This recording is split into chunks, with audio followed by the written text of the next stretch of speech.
लोगों के बारे में सोचना ही छोड़ दो, चाहे वह अपने करीबी ही क्यों ना हो। खुद पर ध्यान दो, खुद के ऊपर काम करो, खुद को कैसे बदलना है, इस विषय पर हम आज एक आपको कहानी सुनाएंगे। तो चलिए शुरुआत करते हैं। बहुत समय पहले की बात है। एक बहुत ही बुद्धिमान सन्यासी एक जंगल के पास अपनी कुटिया बनाकर रहा करता था। जो भी उनके पास अपनी समस्या लेकर आता, वह बहुत ही बुद्धिमानी से उसकी समस्या का समाधान निकाल देते। एक दिन वह वहीं पास के ही एक गांव में भिक्षाटन के लिए गए। जब वो भिक्षा मांगकर वापस लौट रहे थे, तो रास्ते में उन्हें एक युवा व्यक्ति ने रोक लिया और कहा, मैंने सुना है कि आप किसी भी समस्या को बड़ी बुद्धिमानी से सुलझा देते हैं। हालांकि मुझे तो ज्यादा विश्वास नहीं कि आप मेरी इस जटिल समस्या को सुलझा पाएंगे, लेकिन मैंने लोगों से आपकी बुद्धिमानी के बहुत से किस्से सुन रखे हैं। इसलिए मैं आपसे एक बात जानना चाहता हूं कि हमें किसी भी काम में असफलता की घबराहट क्यों होती है, और हम अपने किसी भी लक्ष्य को असफलता के घबराहट के बिना कैसे प्राप्त कर सकते हैं। युवा व्यक्ति का यह प्रश्न सुन बौद्ध सन्यासी मुस्कुराए और बोले, मैं तुम्हारे इस प्रश्न का उत्तर जरूर दूंगा, और उसके बाद से तुम्हारी सारी घबराहट भी खत्म हो जाएगी। लेकिन उससे पहले तुम्हें मेरे साथ मेरी कुटिया तक चलना होगा। वह युवा लड़का उस सन्यासी की बुद्धिमत्ता को परखना चाहता था, इसीलिए वह कुटिया तक जाने के लिए तैयार हो गया। इसके बाद वह बौद्ध सन्यासी उस लड़के को अपने जंगल के पास बनी कुटिया में लेकर आए, लेकिन तब तक शाम हो चुकी थी, इसीलिए वह भोजन करके सो गए।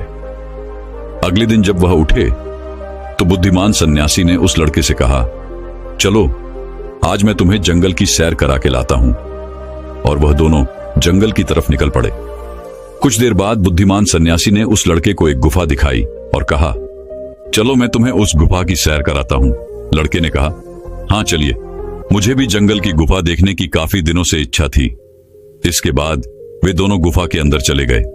गुफा के अंदर काफी अंधेरा था, लेकिन थोड़ी देर बाद बौद्ध सन्यासी चुपके से गुफा से बाहर निकल आए और उस गुफा के द्वार को बाहर से बंद कर दिया।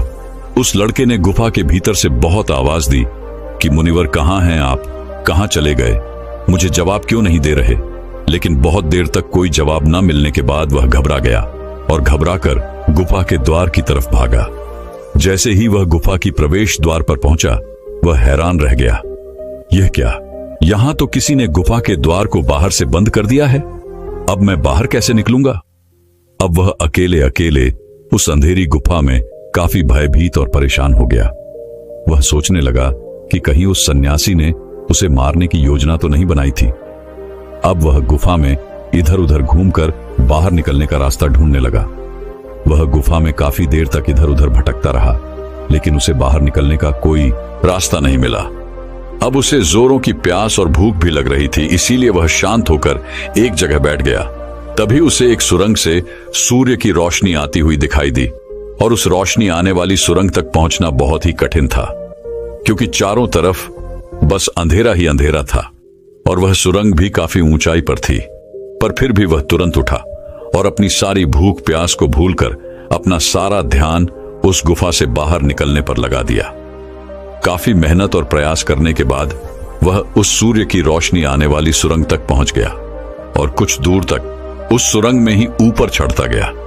तभी अचानक उसे वह सन्यासी हाथ आगे बढ़ाता हुआ दिखाई दिया।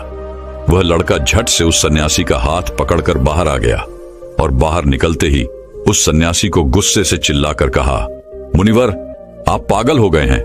आप मुझे अंधेरी गुफा में अकेले छोड़कर आ गए। आपको पता है मैं कितना भयभीत हो गया था और मुझे कितने जोरों की प्यास लगी है। उस सन्यासी ने मुस्कुराते हुए उसे पानी दिया और कहा, अब मेरी बातों को ध्यान से सुनना। तुम इस गुफा के बाहर सिर्फ दो कारणों की वजह से निकल पाए, जिसने तुम्हें इस गुफा से बाहर निकलने के लिए मजबूर किया। पहला कारण, क्योंकि तुम्हें जोरों की प्यास और भूख लगी थी, और दूसरा कारण, तुम्हें वहां घुटन महसूस हो रही थी, क्योंकि तुम्हें मित्रों और परिवार वालों के साथ रहने की आदत पड़ चुकी है। अब मैं तुम्हें दो मुख्य कारण बताता हूं, जिसकी वजह से तुम इस गुफा से बाहर निकल पाए। पहला कारण, क्योंकि तुम्हारे साथ वहां यह कहने के लिए लोग नहीं थे कि इतने अंधेरे में इतनी ऊंचाई पर तुम उस सुरंग तक कैसे पहुंच पाओगे, यह तो असंभव है। और दूसरा कारण, वहां यह कहने के लिए भी लोग नहीं थे कि चलो कोई दूसरा रास्ता देखते हैं, इससे भी आसान रास्ता मिल जाएगा और हम बहुत आसानी से इसको फिर से बाहर निकल जाएंगे। सफलता प्राप्त करने का नियम भी कुछ ऐसा ही है। यह तो मैंने तुम्हें सफलता कैसे प्राप्त करी इसकी एक छोटी सी दुनिया बनाकर दिखाई है, और वास्तविक दुनिया इससे कहीं अधिक जटिल होती है। वहां हमें सलाह देने के लिए बहुत से फालतू लोग मिल जाते हैं जो खुद तो कुछ कर नहीं पाए, लेकिन हमें ज्ञान देंगे कि यह मत करो, यह बहुत कठिन है, यह तुमसे ना हो पाएगा, इससे अच्छा तो तुम वह काम कर लो, उसमें तुम्हें निश्चित रूप से सफलता मिल जाएगी। और ऐसे ही वह हमारे दिमाग को भटका कर चले जाते हैं और हमें खुद पर संदेह होने लगता है। सफलता ना मिलने का एक बड़ा कारण यह भी है कि सफलता प्राप्त करने की प्रक्रिया बहुत लंबी होती है, और यहां जब हमारा मन घंटों घंटों में बदल जाता है तो फिर लक्ष्य प्राप्ति के महीनों और सालों के प्रयास में ही हमारा मन क्यों नहीं बदलेगा। हमारा मन बदल ही जाता है और हम उस रास्ते को छोड़कर अलग अलग राष्ट्रीय अपनाने लगते हैं। गौतम बुद्ध अक्सर अपने शिष्यों से कहा करते थे कि परेशानियां हमें तभी दिखती हैं जब हमारा ध्यान हमारे लक्ष्य पर नहीं होता। और यह बात 100% सही है।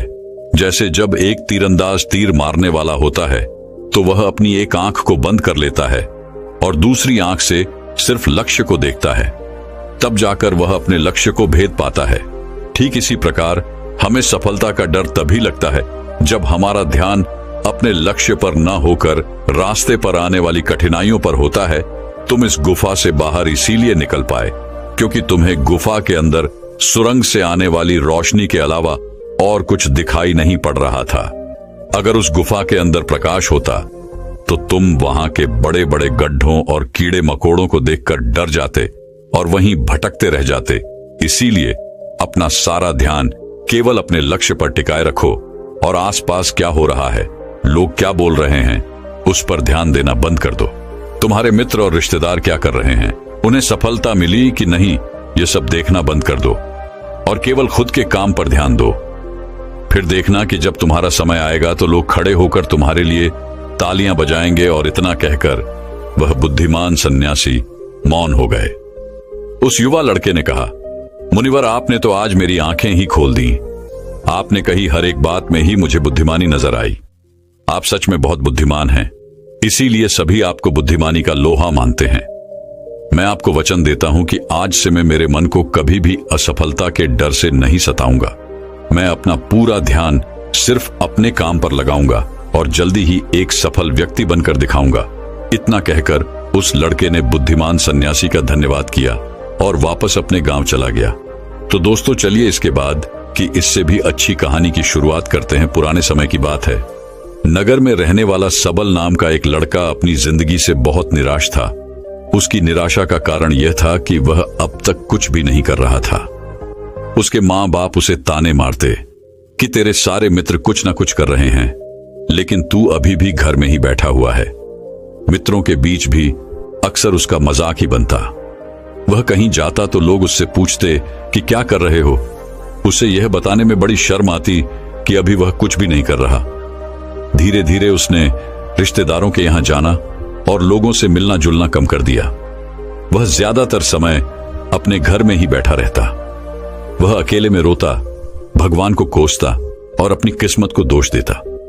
अब उसे अपनी जिंदगी बोझ सी लगने लगी थी। कभी कभी वह सोचता कि जब वे कुछ करने के लायक ही नहीं हैं, तो फिर उसके जिंदा रहने का भी क्या फायदा, उसे तो मर जाना चाहिए। एक दिन वह अपने नगर की एक सड़क से गुजर रहा था। तभी उसने देखा कि एक गुरु दुख के ऊपर प्रवचन दे रहे हैं। वह भी वहीं भीड़ में पीछे बैठ गया और गुरु के प्रवचन सुनने लगा। गुरु बोल रहे थे कि दुख एक गुरु की भांति होता है जो हमें जीवन की सच्चाई दिखाता है और हमें सही से जीवन जीने का तरीका सिखाता है। आप चाहें तो अपने दुख रूपी गुरु से जीवन जीना भी सीख सकते हैं और चाहें तो उस दुख में डूबकर बैठकर रो भी सकते हैं। सबल भी गुरु की यह सारी बातें ध्यान से सुन रहा था, लेकिन उसे गुरु की यह बातें सही नहीं लगी। उसने खड़े होकर कहा, दुख कुछ भी सीखा कर नहीं जाता, सिर्फ पीड़ा देकर जाता है। दुख की पीड़ा अनंत होती है। ऐसा लगता है इसके बाद कुछ भी नहीं होने वाला, कुछ भी नहीं मिलने वाला। मृत्यु भी उसके सामने छोटी लगने लगती है। गुरु ने कहा, आखिर क्या दुख है तुम्हें? सबल ने अपना सारा दुख गुरु के समक्ष कह सुनाया और पूछा, क्या आपके पास मेरे इस दुख का कोई समाधान है? गुरु मुस्कुराए और बोले, जिस दिन तुम्हारे पास सच्चा दुख आए उसी दिन मेरे पास लौट कर आना, मैं तुम्हारे दुख का समाधान अवश्य करूंगा। इतना कहकर गुरु वहां से चले गए। सबल ने सोचा, क्या मेरा दुख सच्चा नहीं है? क्या जिस दुख से मैं गुजर रहा हूं वो झूठा है? कोई भी मेरे दुख को नहीं समझ सकता। जब मां बाप नहीं समझ पाई तो गुरु क्या समझेंगे? अपने दुखों से परेशान होकर सबल ने एक निर्णय लिया कि अब वह कुछ करके दिखाएगा। उसने एक छोटा सा व्यापार शुरू किया, लेकिन उसमें उसे सफलता नहीं मिल रही थी। पर उसके घर वाले खुश थे कि वह कुछ तो प्रयास कर रहा है। वह अपने व्यापार में जुटा रहा और उसे धीरे धीरे सफलता भी मिलने लगी।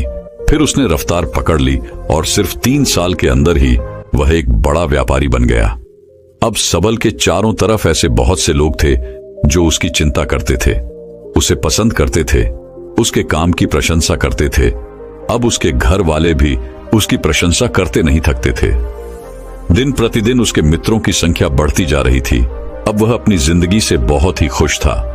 उसके कुछ मित्रों ने उसे सलाह दी कि जब तुम बड़े व्यापारी बनकर इतने खुश हो तो सोचो कि अगर तुम इस नगर के, इस राज्य के सबसे बड़े व्यापारी बन जाओ तो तुम्हारे पास कितना सुख होगा, कितने लोग तुमसे जुड़ना चाहेंगे, तुम्हारा कितना नाम फैलेगा। स्वयं राजा भी तुमसे मित्रता करना चाहेंगे और जरूरत पड़ने पर तुमसे ही धन उधार लेंगे। मित्रों की यह बात सबल के मन में घर कर गई। अब उसने और भी धन कमाने का प्रयास शुरू कर दिया, लेकिन उसे यह सब कुछ बहुत ही जल्दी चाहिए था। वह यह सब कुछ प्राप्त करने में अपना ज्यादा समय बर्बाद नहीं करना चाहता था। इसीलिए उसने ऐसे भी कार्य करने शुरू कर दिए जो उचित नहीं थे। उसने बड़ी मात्रा में अपने मित्रों से धन उधार लेना शुरू कर दिया। ज्यादा मुनाफा कमाने के लालच में अपने सामान में मिलावट करने लगा। उसने दूसरे व्यापारियों के खिलाफ षड्यंत्र भी रचे, उन्हें डराया धमकाया। जैसा जैसा उसके मित्र उससे कहते गए वह वही करता गया। वही इन तरीकों से ज्यादा धन तो कमा रहा था, लेकिन अब उसके जीवन में सुकून ही रह गया था। उसके मन की शांति गायब हो गई थी। उसे रातों में नींद नहीं आती थी। वह किसी उधेड़बुन में लगा रहता था। सुख सदन की सारी वस्तुएं होने के बाद भी उसे किसी में सुख नहीं मिल रहा था। एक दिन सबल अपनी गाड़ी में सवार होकर कहीं जा रहा था। तभी रास्ते में उसे गुरु का आश्रम दिखा। वह रुक गया। वह गुरु के पास जाकर बोला, गुरुदेव, आपने कहा था कि जब तुम्हारे जीवन में सच्चा दुख आए तब मेरे पास आना। अब मैं बहुत दुखी हूं। मेरे रातों की नींद गायब हो गई है। मुझे कहीं सुकून नहीं मिल रहा। इस तरीके से सबल ने अपनी सारी समस्या गुरु के सामने कह सुनाई। गुरु ने कहा, जब तुम मुझसे पहली बार मिले थे तब भी तुम किसी दुख में थे। तुमने उस दुख से क्या सीखा? सबल ने कहा, मैंने सीखा कि सिर्फ सोचने और चिंता करने से कुछ नहीं होता। अपनी सोच को सच करने के लिए कर्म करना पड़ता है, और सिर्फ कर्म करने से भी कुछ नहीं होता।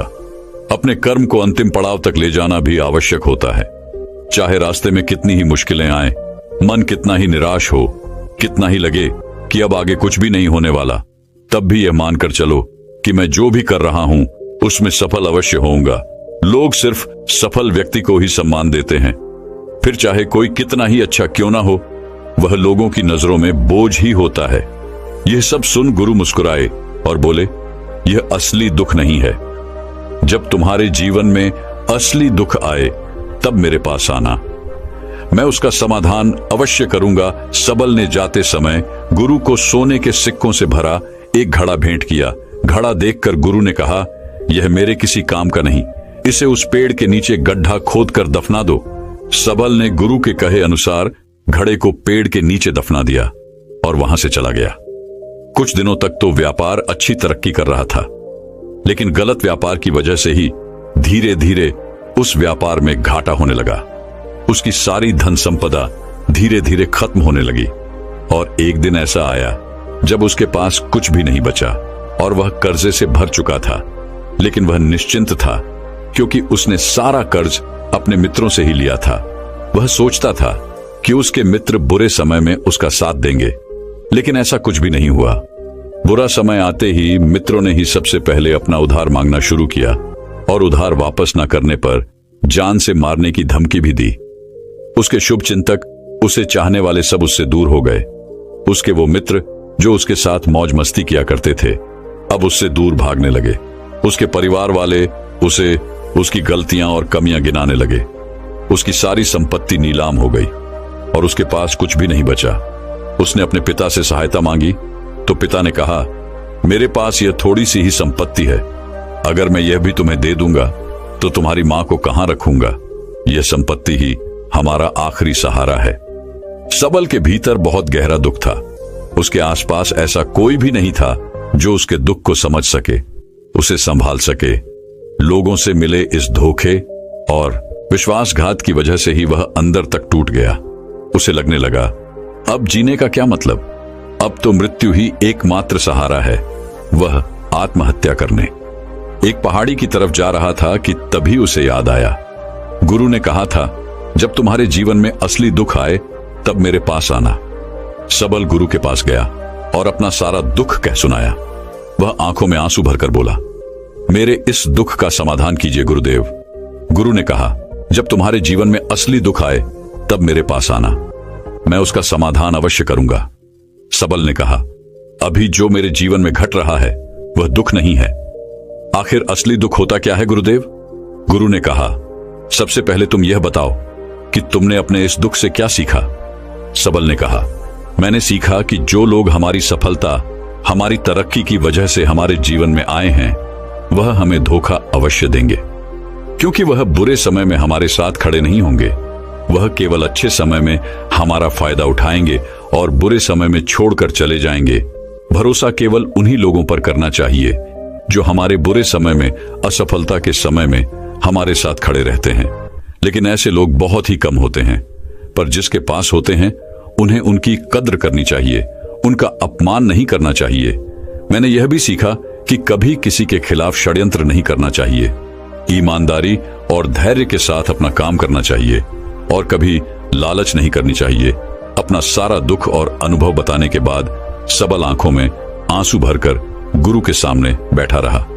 थोड़ी देर बाद गुरु उठे और उस पेड़ के नीचे गड्ढा खोदकर वह घड़ा बाहर निकाला जो सोने के सिक्कों से भरा हुआ था और उस सबल को दे दिया और कहा, जब तुम्हारे जीवन में असली दुख आए तब मेरे पास आना।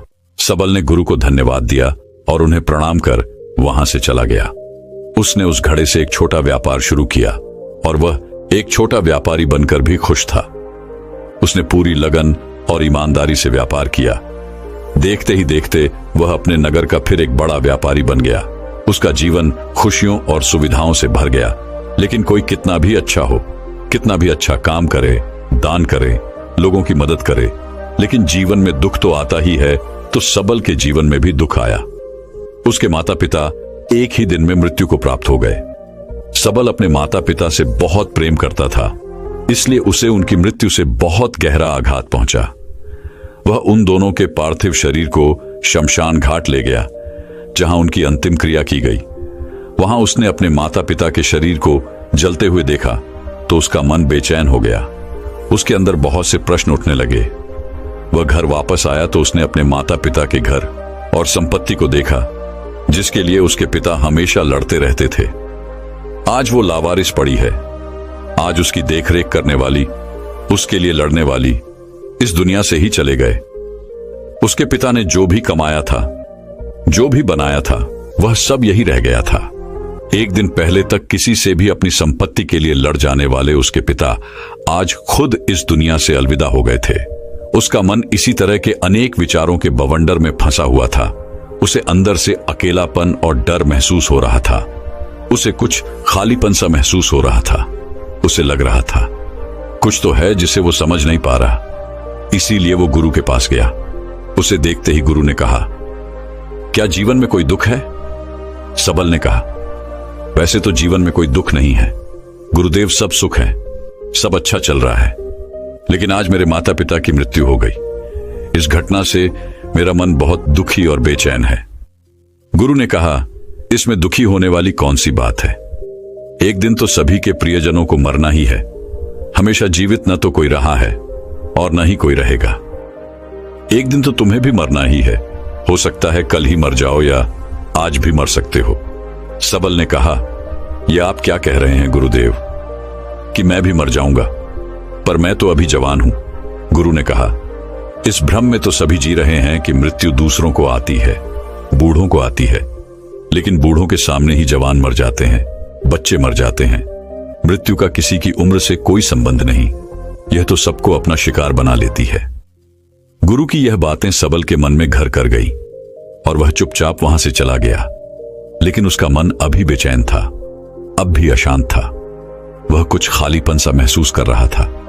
वह पूरे दिन अपने बारे में ही सोचता रहता कि वह कौन है, इस दुनिया में क्यों आया है, क्या सिर्फ चीजों का प्रयोग करना और मरना ही जीवन का लक्ष्य है।